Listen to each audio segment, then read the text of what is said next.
안녕하세요, 입시닥터입니다. 오프라인이나 온라인에서 대입 설명회 들어보신 적 있나요? 아니면 대입과 관련된 기사나 그와 유사한 어떤 내용이라도 확인해 보신 적 있나요? 그걸 듣고 얼마나 이해는 되셨는지요? 50% 이해되셨으면 굉장한 것이고 20%만 이해해도 보통 이상인 겁니다. 강연자나 기사는 쉽게 풀어서 설명한다고 한 것인데 받아들이는 입장에서는 매우 어려운 것이 대입이죠. 그래서 준비한 정말 아무것도 몰라도 개인 목표 설정하는 데 문제없는 숫자로 보는 목표 대학 진학하기 시리즈를 시작해 보겠습니다. 고3만을 위한 내용이 아닌 고1, 고2뿐만 아니라 예비 고등학생 역시 이해할 수 있는 초급자용 내용으로 준비해 봤으니 내용 끝까지 살펴보시기 바랍니다.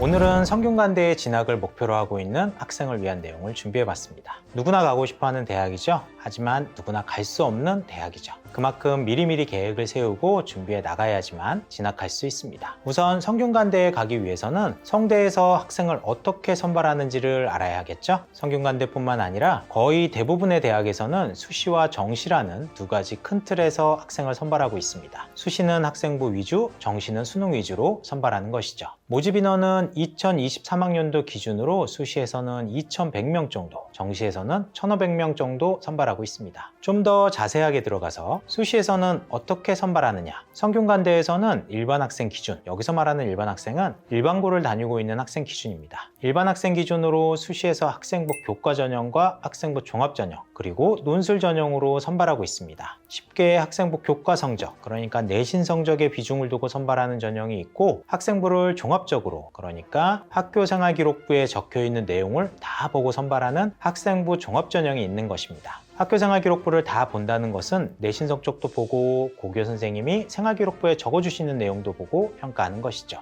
마지막으로 논술은 학생부가 전혀 반영되지 않고 논술만으로 선발합니다. 작년까지는 학생부 교과 성적도 일정 비율 반영됐었는데 2023학년도부터 이를 폐지하고 완전히 논술 100%로 선발하는 것으로 변경되었습니다. 단, 수능에서 일정 성적을 받아야 하는 수능 최저학력 기준은 여전히 존재하고요. 수시는 여기서 끝! 다음으로 정시를 언급할 텐데 정시는 뭐 없습니다. 수능 100%로 선발하므로 11월에 진행되는 수능에서 좋은 성적만 거두면 됩니다. 고등학교 3학년 동안의 내신 성적도 필요 없고 생활기록부에 어떤 내용이 적혀 있는지도 중요치 않은 것이죠. 정시는 참 간단하죠. 이렇게 성균관대에 진학하기 위한 방법을 설명해 봤습니다. 좀 더 간단하고 심플하게 정리해보자면 고등학교 내신 성적을 아주 잘 받았다면 학생부 교과 전형, 고등학교 생활을 하면서 내신도 잘 관리했고 학교 생활도 정말 열심히 해서 고교 선생님에게 좋은 평가를 받았다면 학생부 종합 전형, 내신 성적은 좋지 않고 학교 생활에서도 강조할 것이 없다. 하지만 고등학교 교육과정에 대한 이해도가 높고 사고력이 높게 준비되어 있다. 그리고 성균관대에 도전해보고 싶다. 라면 수시에서는 논술 전형, 아니면 수능을 통한 정시로 도전.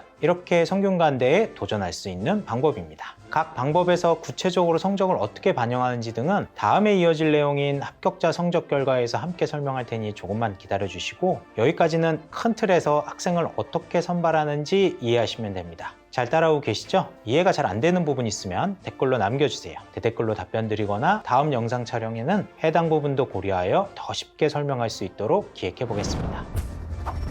다시 본론으로 들어와 이 영상을 보고 계신 분들이 가장 궁금해할 성균관대 가기 위한 성적을 살펴보겠습니다. 이제부터 설명할 내용은 한국대학교육협의회라는 대학협의체에서 발표한 자료 기준입니다. 성균관대에서 협의회에 직접 제출한 내용이므로 어느 정도 믿고 살펴볼 수 있는 내용인 점 참고하시고요. 우선 수시의 학생부 종합전형부터 살펴보겠습니다. 성균관대의 학생부 종합전형은 계열 모집과 학과 모집으로 구분되어 있습니다. 세부 학과로 선발하느냐, 인문계열, 사회계열, 자연계열 형태로 뭉쳐서 선발하느냐의 차이이죠. 지원자들을 대상으로 서류 100%로 선발하고 있습니다. 단, 의예나 사범계열학과는 단계별 전형으로 2단계에서 서류 80%에 면접 20%로 최종 합격자를 선발하니 참고하시고요. 성대의 다른 수시 전형인 학생부 교과 전형과 논술 전형은 수능 최저학력 기준이라는 것이 존재합니다. 전국 모든 수험생이 응시하는 수능에서 최소한 이 정도의 성적은 있어야 한다라는 수능 성적으로의 기준선을 통과해야 최종 합격하는 것이죠.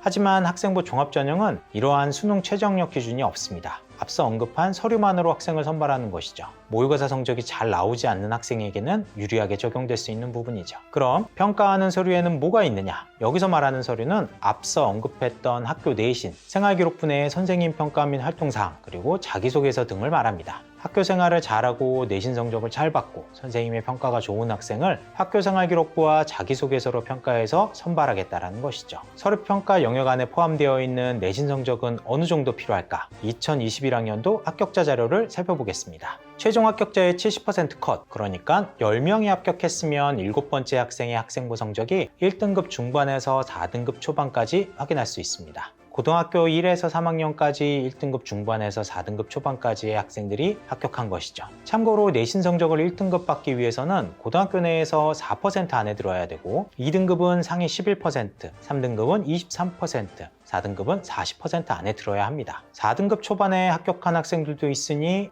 생각보다 낮은데? 라고 생각하실 수 있는데 우리가 살펴보고 있는 대학은 성균관대라는 점을 감안해야 합니다. 서두에서 말씀드렸죠? 누구나 가고 싶어 하는 대학이라고요. 여기에는 누구나 들어보면 아는 자사고나 특목고에 재학 중인 학생들도 포함된답니다. 그런 학교에서는 내신 성적을 좋게 받아내기 쉽지 않죠. 그렇지만 그런 학생들의 수준이 절대 떨어지는 것은 아니므로 대학 측에서는 이러한 부분을 감안하여 일반고 1등급 학생과 특목고 자사고 학생의 5등급을 동일하게 평가하기도 한답니다. 이런 특목고 자사고 학생들이 지원하고 합격하고 있으므로 4등급 초반의 학생들도 합격했다고 발표되고 있는 것이죠. 일반고 학생들이라면 성균관대 수시 종합전형에서 학업수행 능력, 즉 우리 대학에 입학할 정도로 공부를 했구나 하는 수준은 최소 2등급 전후 이내의 학생부 교과 성적은 있어야 한다고 보고 있으니 참고하시기 바랍니다. 성균관대 수시에서 학생부 교과 전형과 논술 전형도 있다고 했는데 논술 전형의 경우 2023학년도 선발인 올해부터 논술만으로 합격자를 결정하기로 했습니다. 내신 성적과 같은 과거 자료를 정리해서 보여드릴 의미가 없는 것이죠. 학생부 교과 전형도 2022학년도부터 신설된 내용이라 아직은 과거 합격자 자료가 없습니다. 기회가 된다면 올해 자료가 입수되는 대로 다시 한번 영상 업로드 하겠습니다. 수시에 대해 살펴봤으니 다음으로 정시에 대해 살펴보겠습니다. 화면에 대학교육협의회에서 발표된 내용을 보시면 수능 두세 개 영역에서 1등급 정도는 받아야 합니다. 한두 개 정도는 2등급이 나와도 되고요. 단 대학교육협의회에 발표되는 내용은 실제 지원선보다 조금은 낮습니다. 통계를 내는 과정 중에서의 통계적 오류인지 아니면 영어 등급이 포함되지 않아서인지 실제 배치표상의 지원서는 소폭 더 올라가니 이 점 감안하시기 바랍니다.